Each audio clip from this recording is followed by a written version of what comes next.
드리지 못했는데 오늘 찬양 가사를 보니까 참 가사가 귀하다라고 여겨집니다. 간구보다도 감사가 우선이 돼야 되겠구나, 그것이 더 소중한 것이구나라는 걸 느끼게 됩니다. 우리 금요 기도회 때 시간이 되면 우리 교우들과 같이 불러도 참 좋겠다라고 여겨집니다. 오늘 장로님 기도를 들으면서 제가 늘 마음에 두고 있는 한 가지 생각이 새롭게 다가왔습니다. 저는 다른 직업을 가져본 적은 없고요, 신학 공부를 하고 바로 목회를 시작했습니다. 그런 제가 늘 다짐하는 게 있습니다. 내가 목회를 한다는 이유 때문에 교우들이 얼마나 힘겨운 삶을 살아가는지 잊어버려서는 안 된다라고 하는 것인데, 정말 전쟁터 같은 그런 삶을 살고 있는 교우들의 삶을 다시 한번 생각하게 됩니다. 요즘 어머니 때문에 병원에 시간이 되면 갈 때마다 이게 우리 삶의 현실이구나 라고 하는 걸 여러 번 느끼게 되는데, 전쟁터 같은 여러분의 삶 속에서도 살아남으시기를 바라고 꼭 생존하시기를 바라고요, 믿음으로 이겨낼 수 있었으면 좋겠습니다.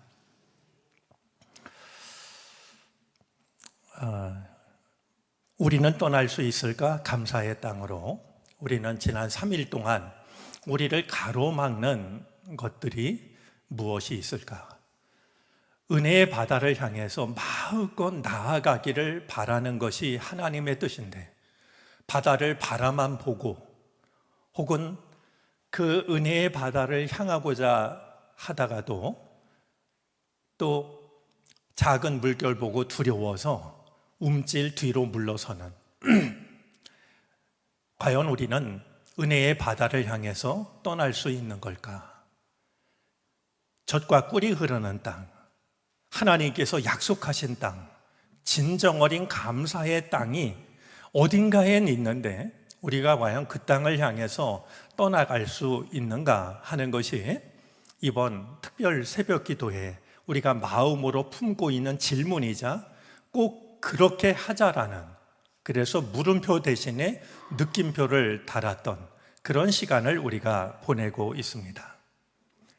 우리를 가로막는 것들이 어디 한두 가지이겠습니까만, 익숙함과 불편, 세상과의 불화, 진퇴양난, 이런 것들이 이스라엘 백성들을 걸음을 가로막았던 것처럼 여전히 우리들을 가로막고 있다라는 것을 돌아보았습니다. 오늘 우리가 생각하려고 하는 것은 사막을 지나는 법입니다. 이 사막을 지나는 법을 생각하려고 하는 데는 두 가지 이유가 있습니다. 출애굽을 한 이스라엘 백성들이 가장 많은 시간을 보낸 곳이 사막, 광야입니다. 다른 하나는 오늘 우리들의 삶이 사막 혹은 광야와 다를 것이 없다라고 여겨지기 때문입니다. 참 좋은 도시에서 모든 것이 풍족한 삶을 살아가지만 우리의 인생을 생각해 보면 우리는 여전히 사막을 지나고 있다라는 생각을 떨칠 수가 없게 됩니다.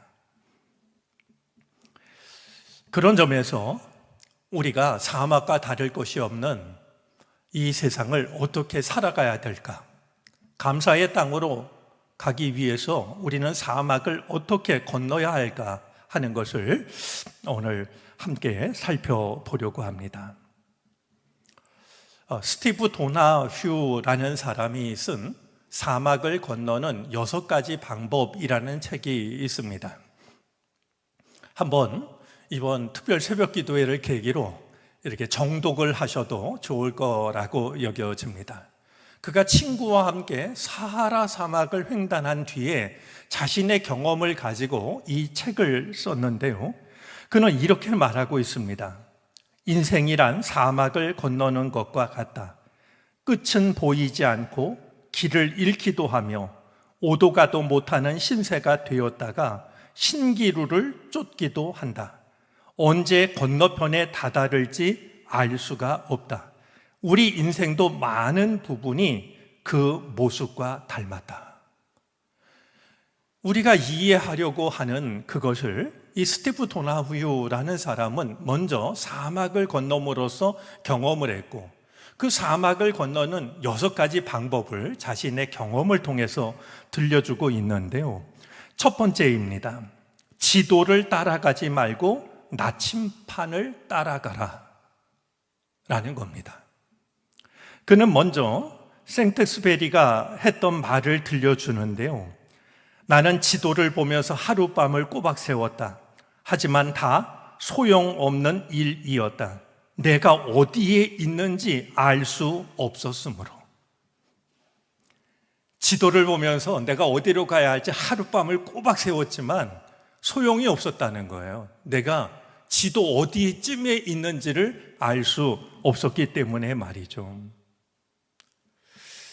사막을 건널 때 나침판이 주는 3가지 역할이 있는데요. 첫 번째는 길을 잃어버렸을 때 방향을 찾아주는 겁니다.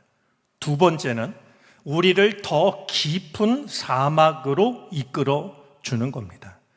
세 번째는 우리가 목적지보다 여정 자체에 중점을 둘 수 있게 해준다라는 겁니다. 전 두 번째, 세 번째 이유가 참 마음에 와 닿습니다. 사막을 건널 때는 지도가 아니라 나침판을 따라가라는 겁니다. 우리 인생에는 정답이 없는데요. 그럴수록 우리가 따라가야 될 것은 따로 있을 겁니다. 두 번째는 오아시스를 만날 때마다 쉬어가라라는 겁니다. 또 오아시스가 나오겠지 생각하지 말라는 거예요. 사막은 한없이 계속되니까 오아시스를 만나면 충분히 쉬어가라라고 말하는데요. 그가 들려주는 한마디가 참 인상적입니다. 더 많이 쉴수록 더 멀리 간다라는 겁니다. 제대로 쉬어야 더 멀리 갈 수 있다는 거예요. 여러분, 우리가 이렇게 함께 모여서 은혜로운 예배 드리는 것을 가볍게 여기지 마시기를 바랍니다. 이 시간을 통해서 우리가 은혜를 얻어야 끝나지 않는 사막과 같은 인생길을 믿음으로 걸어갈 수가 있게 되는 것이죠. 세 번째입니다. 모래에 갇히면 타이어에 바람을 빼라. 때로는 지나친 자아의식 때문에 춤추기를 두려워하는 사람들이 많이 있는데요. 이 차를 타고 가다가 차가 모래에 빠질 때일수록 타이어에서 바람을 빼내어야 한다라는 것입니다. 실패하고 정체되는 순간 우리의 자아에서 무엇인가를 빼내는, 우리는 자꾸 무엇인가를 채우려고만 하고 있는데 위기를 만났을 때일수록 내가 버려야 할 것을 버리는 게 중요하다라는 겁니다. 자, 네 번째는 혼자서 함께 여행하기입니다. 우리 사막을 지나기 위해서는 혼자가 되는 법을 익혀야 되고요. 함께 하는 방법도 배워야 됩니다. 이 세상이 사막이라고 하면 더욱 그렇습니다. 혼자 있는 법도 익혀야 되고 함께 살아가는 법도 배워야 됩니다. 다섯 번째, 캠프파이어에서 한 걸음 멀어지기입니다. 우리가 살아가다 보면 따뜻하고 안전한 캠프파이어를 만날 때가 있습니다. 하지만 그것은 인생의 전부가 아니라 인생의 일부입니다. 정말로 중요한 것을 얻기 위해서는 캠프파이어 주변이 아름답고 편하고 참 좋지만 그곳을 떠나서 캄캄한 사막 속으로 들어가는 것이 필요하죠. 사막을 지나기 위해서는 캠프파이어 곁에 언제나 머무는 것이 아니라 일정한 거리를 두는 것이 필요합니다. 여섯 번째, 허상의 국경에서 멈추지 말라라는 겁니다. 허상의 국경선, 이것은 우리가 가지고 있는 두려움, 자신에 대한 잘못된 신념, 할 수 없다는 생각 등을 의미합니다. 이 두려움이 우리를 가로막는데 때로는 용감하게 국경선을 넘어야 됩니다. 여러분, 국경선은 우리가 어떤 경우에도 넘지 못하는 것이 아니라 마음만 먹으면, 방법만 알면 넘을 수 있는 거 아니겠습니까? 세상이 우리에게 가르쳐준 울타리, 거기에 갇히지 말고 때로는 허상의 국경선을 넘을 수 있는 용기가 필요합니다. 책에 보면, 예를 들면 남편이 세상을 떠난 뒤 1년 만에 처음으로 웃었을 때, 예를 들면 그런 순간이 허상의 국경선을 넘어가는 순간입니다.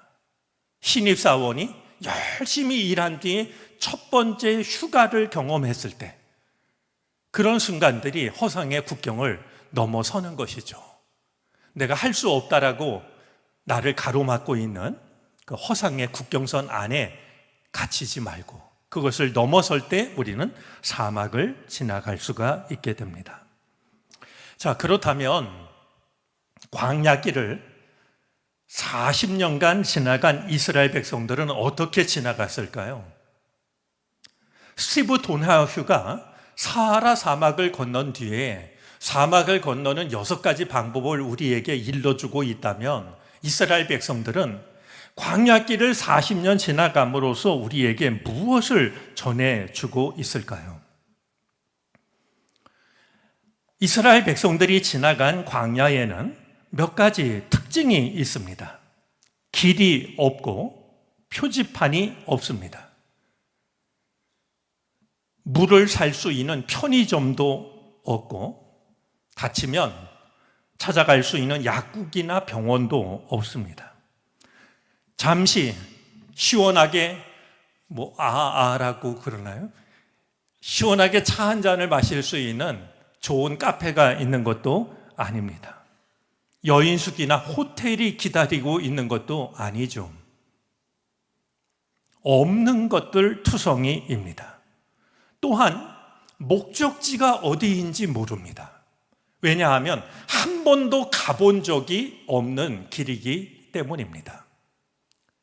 사실 지금 말씀드린 이것은 이스라엘 백성들이 지나간 광야의 특징일 뿐만 아니라 우리 인생의 특징이기도 합니다. 우리가 이 서울이라는 거리를 나서면 다 흔하게 마주할 수 있는 것들이지만 인생은 그렇지가 않습니다. 광야를 지나는 것과 다를 것이 없기 때문인 것이죠. 자, 그렇다면 광야를 이스라엘 백성들은 어떻게 지나간 것일까요? 어떻게 약속의 땅에 마침내 이르를 수가 있었던 것일까요? 스티브 도나후가 6가지를 일러주었다라고 하면 이스라엘 백성들은 가장 중요한 것 한 가지를 우리에게 전해줍니다. 오늘 본문이 그것을 일러주는데요, 구름 기둥과 불 기둥을 따라가라는 겁니다. 우리가 잊어버릴까 봐 그랬을까요? 아니면 이보다 중요한 것이 없다라고 여겼기 때문일까요? 매우 단순합니다. 약속의 땅으로 가려면, 감사의 땅으로 가려면, 이 광야를 지나가려면 이 한 가지를 잊지 말라고 일러주듯이 구름 기둥, 불 기둥을 따라가라 라고 일러주고 있습니다. 어디에도 표지판이 보이지 않는 광야에서도 이스라엘 백성들을 이끈 분명한 표지가 있었는데 구름 기둥, 불 기둥이었습니다. 낮에는 구름 기둥으로, 밤에는 불 기둥으로 그들의 앞길을 이끄셨습니다. 구름 기둥과 불 기둥은 2가지 역할을 했습니다. 하나는 인도하심이었고 다른 하나는 보호하심이었습니다. 어디로 가야 할지를 이끄시는 역할만 했던 것이 아니라 한낮에 그 벌침같이 쏟아지는 뜨거운 볕을 막아주는 그늘 역할도 했고, 사막에서 찾아오는 한밤중의 추위를 견딜 수 있는 그들에게 난로와 같은 말이죠. 한밤중에 백성들을 보호하는 하나님의 보호하심의 역할도 감당을 했던 겁니다. 이 하나님의 표지 앞에서 백성들이 지켜야 할 것이 있었습니다. 절대적으로 철저하게 지켜야 할 것이 있었는데, 그것이 출애굽기 40장, 민수기 9장에 담겨져 있습니다. 구름 기둥과 불 기둥이 움직이면 그 자리에서 일어나 길을 떠나야 했습니다. 그러다가 구름 기둥과 불 기둥이 멈추면 자신들의 걸음도 멈춰야 했습니다.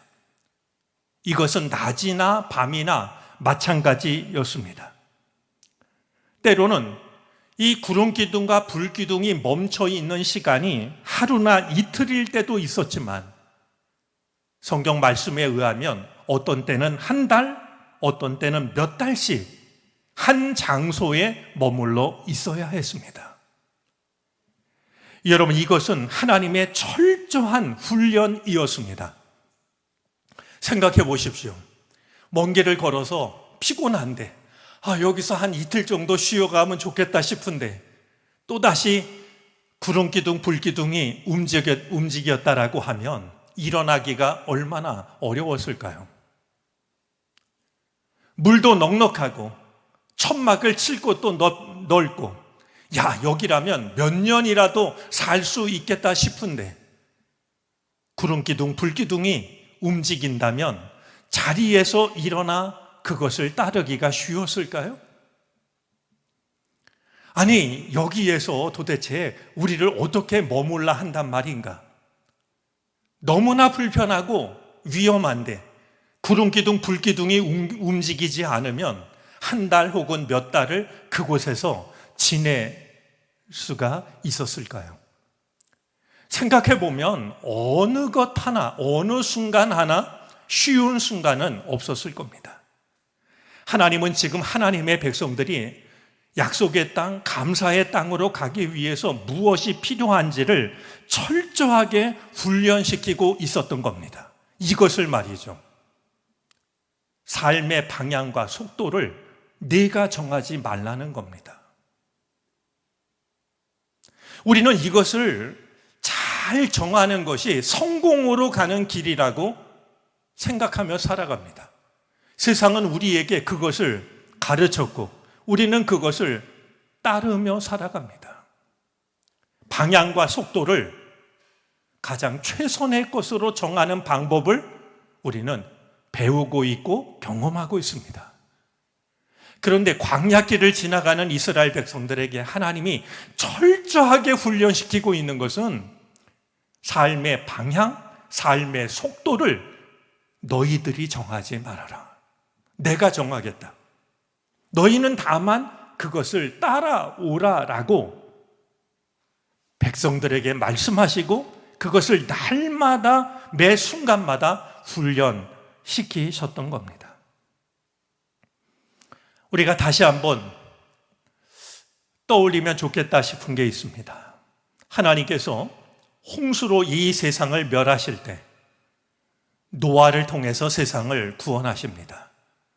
노아에게 명하신 것이 방주를 짓는 일이었는데요, 성경을 보면은요, 그 큰 홍수도 견딜 수 있는 방주였지만 이 큰 배에서 찾아볼 수 없는 것이 몇 가지가 있습니다. 먼저 돛이 없습니다. 돛은 방향을 정하는 겁니다. 닷이 없습니다. 닷은 가다가 멈춰 서는 겁니다. 노가 없습니다. 노는 속도를 결정합니다. 온 세상이 물에 잠겼을 때 하나님은 큰 배 하나를, 구원의 배 하나를 띄우시면서 방향을 정하는 것도, 가고 서는 것도, 속도를 정하는 것도 노아에게 맡기신 것이 아니라 하나님이 맡으십니다. 광야와 같은 세상을 지나가는 이스라엘 백성들이 먼저 경험을 통해서 우리에게 들려주고 있는 가장 중요한 것은 삶의 속도와 삶의 방향, 그것을 하나님께 맡기라는 것입니다. 우리가 그것을 믿음으로 받아들일 수 있었으면 좋겠습니다. 우리는 많은 순간 삶의 방향을 우리가 정하려고 합니다. 우리가 드리는 기도는 내가 정한 방향을 축복해 주시기를, 지켜주시기를 바라는 것입니다. 물론 그것도 귀한 믿음이겠지만 삶의 방향을 하나님께 맡긴다라고 하면 얼마나 더욱 귀한 일이겠습니까?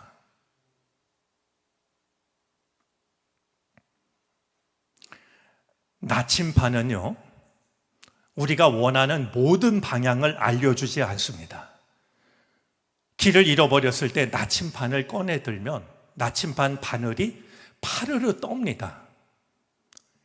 움직이지 않는 바늘은 신뢰를 잃게 만듭니다. 그렇게 움직이다가 마침내 멈춰서면 우리는 그 순간으로부터 방향을 찾기 시작하는데요, 나침반은 언제나 한 곳만을 가리킵니다. 북쪽을 가리키죠. 그런데요, 그것이면 충분합니다. 북쪽의 정반대는 남쪽이 되고요, 북쪽과 남쪽을 알면 동쪽과 서쪽을 찾아내는 것은 그렇게 어려운 일이 아닙니다. 동남쪽 얼마든지 찾아낼 수 있습니다. 우리는 여러 방향을 나의 힘으로 찾아내려고 하다 보니까 때로는 지치기도 하고, 때로는 길을 잃기도 하고, 때로는 신기루를 쫓아가기도 하는 겁니다. 중요한 것은 올바른 방향 하나를 찾아내는 것인데, 주님께서는 그것을 구름기둥, 불기둥으로 하나님의 임재, 하나님의 인도하심으로 당신의 백성들에게 가르쳐 주셨던 것이죠.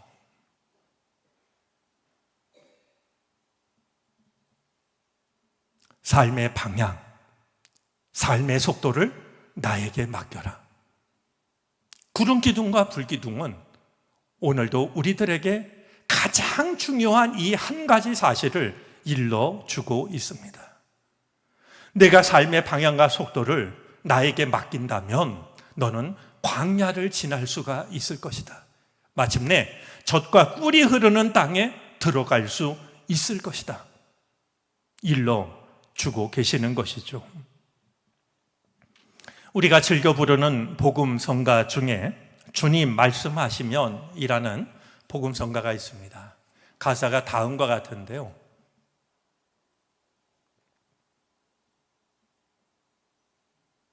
우리 한번 가사 제가 들려드리겠습니다.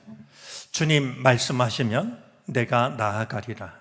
주님 뜻이 아니면 내가 멈춰서리라. 나의 가고 서는 것 주님 뜻에 있으니 오 주님 나를 이끄소서. 주님 말씀하시면 내가 나아가겠습니다. 주님 말씀하시면 제가 멈춰 서겠습니다. 나의 가고 서는 것 주님 뜻에 있습니다. 그러니 주님 나를 이끌어 주십시오. 참으로 귀한 믿음의 고백이라 여겨집니다. 우리의 삶도, 우리가 사는 이 세상도, 우리에게 허락된 단 한 번의 인생도 사막을 지나는 것과 다를 것이 없다면, 가보지 못한 길을 처음으로 가고 예측하지 못했던 일을 매 순간 만난다고 한다면 우리에게 필요한 것, 구름기둥, 불기둥을 따라가는 것입니다. 살아계신 하나님의 말씀을 구름기둥, 불기둥으로 삼으시기 바랍니다. 도대체 광야를 비추던 구름기둥, 불기둥이 어디로 갔을까? 찾지 마시고 살아계신 주의 말씀을 때로는 구름기둥으로, 때로는 불기둥으로 삼으시기 바랍니다. 살아계셔서 지금도 나를 이끌고 계시는 살아계신 성령을 나의 구름기둥, 불기둥으로 삼기를 바랍니다. 그때 우리는 반드시 약속의 땅, 감사의 땅으로 들어갈 수 있을 것입니다. 아니, 매 순간순간이 약속의 땅으로 가는 일부라고 하는 사실을 한 걸음 더 나아가서 매 순간순간들이 내가 지금 감사의 땅 위에 서 있다라고 하는 것을 우리는 깨달을 수가 있게 될 겁니다.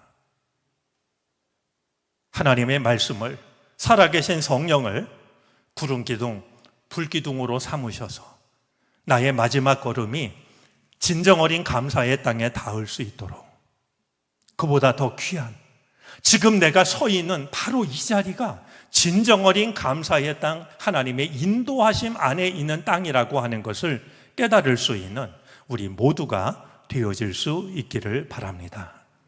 기도하겠습니다. 하나님, 오늘도 허락하신 하루를 주님 앞에서 시작하게 하여 주시니 감사드립니다. 우리는 이 자리에 참석하기 위해 잠자리에 들 때부터 이 자리를 생각했고, 아침에 일어나서도 이 자리를 생각하며 준비를 하였고, 이 자리를 기억하며 걸음을 옮겼습니다. 그 모든 시간 주님과 함께하는 시간이었고 주님께 기도하는 시간이었습니다. 이처럼 주님 안에서 하루를 시작하고 하루를 살고 하루를 마감하게 하여 주시니 감사를 드립니다. 우리의 인생도 광야길을 지나는 것과 무엇 하나 다를 것이 없습니다. 어디로 가야 할지 알 수가 없고 내게 필요한 것이 어디에 있는지 찾을 수가 없을 때가 있습니다. 이것이 옳은 길이거니 먼 길을 갔지만 신기루를 쫓았을 때도 우리에겐 있습니다. 주여, 우리로 하여금 구름기둥, 불기둥을 놓치지 않게 하여 주시옵소서. 삶의 방향과 삶의 속도를 내가 정하지 않을 수 있게 해 주시옵소서. 주의 선하신 뜻을 따라 말씀의 빛을 따르게 하여 주시고 성령의 인도하심을 따를 수 있는 우리가 되게 해 주시기를 바라고 원합니다. 그리하여 마침내 우리의 걸음이 젖과 꿀이 흐르는 땅, 하나님께서 약속해 주셨던 땅, 감사의 땅에 이르게 해 주시기를 바라고 원합니다. 더욱 귀한 은혜를 허락하여 주셔서 구름기둥, 불기둥과 함께 있는 한 내가 서 있는 이 자리가 약속의 땅의 일부임을 알게 하여 주시고 감사의 땅임을 알게 하여 주시기를 바라고 원합니다. 우리가 맞이하는 감사절이 우리의 마음 가장 깊은 곳에서 길어 올리는 감사의 고백을 바치는 날이 되게 하여 주시옵소서. 우리에게는 여러 가지 기도 제목들이 있습니다. 내 안에 있는 기도 제목도 있고 함께 사는 이들을 위한 눈물 어린 기도 제목들도 있습니다. 모두 아시는 주님, 우리의 눈물을 주의 병에 담아 주시옵소서.